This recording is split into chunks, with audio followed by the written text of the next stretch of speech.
Hey guys, I'm Tyler and welcome back to Day-to-Day DIY. Today I want to take a few minutes and show you my method of setting jointer blades.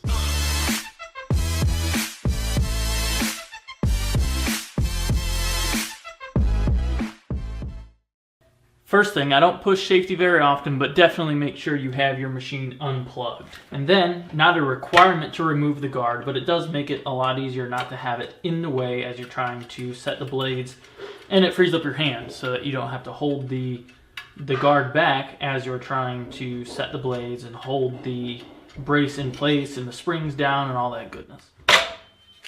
This is a 6-inch Craftsman jointer. I would venture a guess that the Delta, the RIDGID, maybe even like the 6-inch Grizzly all have a very similar mounting system. Each of the blades has 2 springs that fit down into the little holes there. Then the blade itself, which is set on top of the springs, and the brace, which has a rounded edge and kind of a concaved edge that sits down inside there to pinch the blade in place.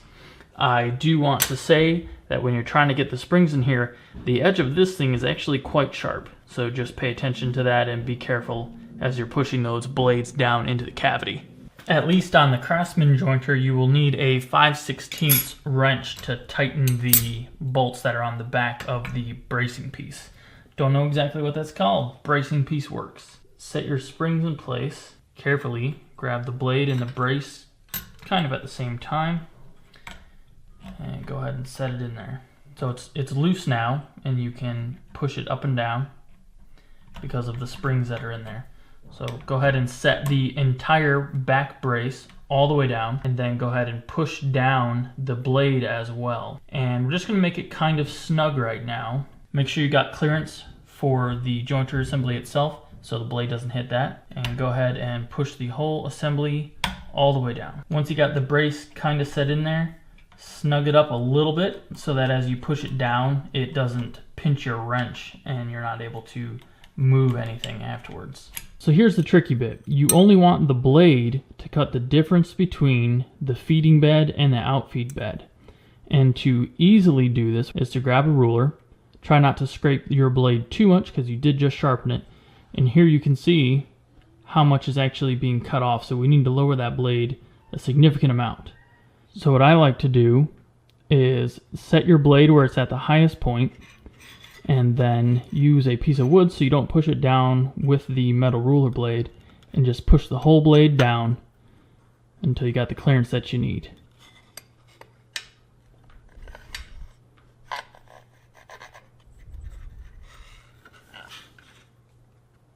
See, we're pivoting back and forth a little bit, so we'll have to go back and forth and make sure each side is pushed down all the way. Probably got to snug it up a little bit as well. So it'll take you a little bit of finagling, but basically you want it so you can spin the blade underneath this piece of wood with only very, very gentle catching.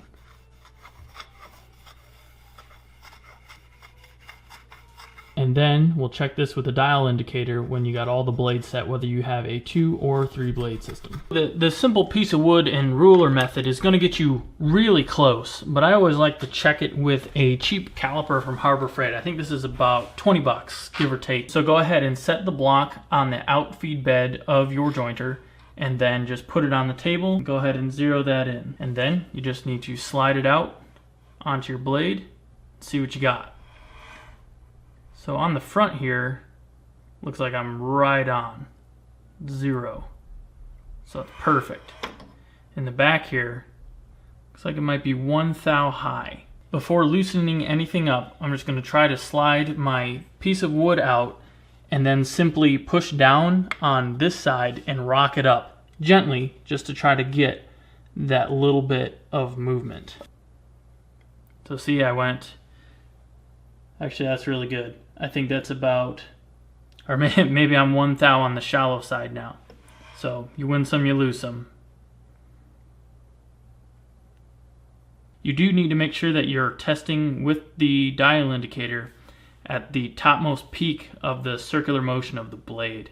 So actually, when I'm in the right spot, I think we're dead on with this first blade here. Tighten it up.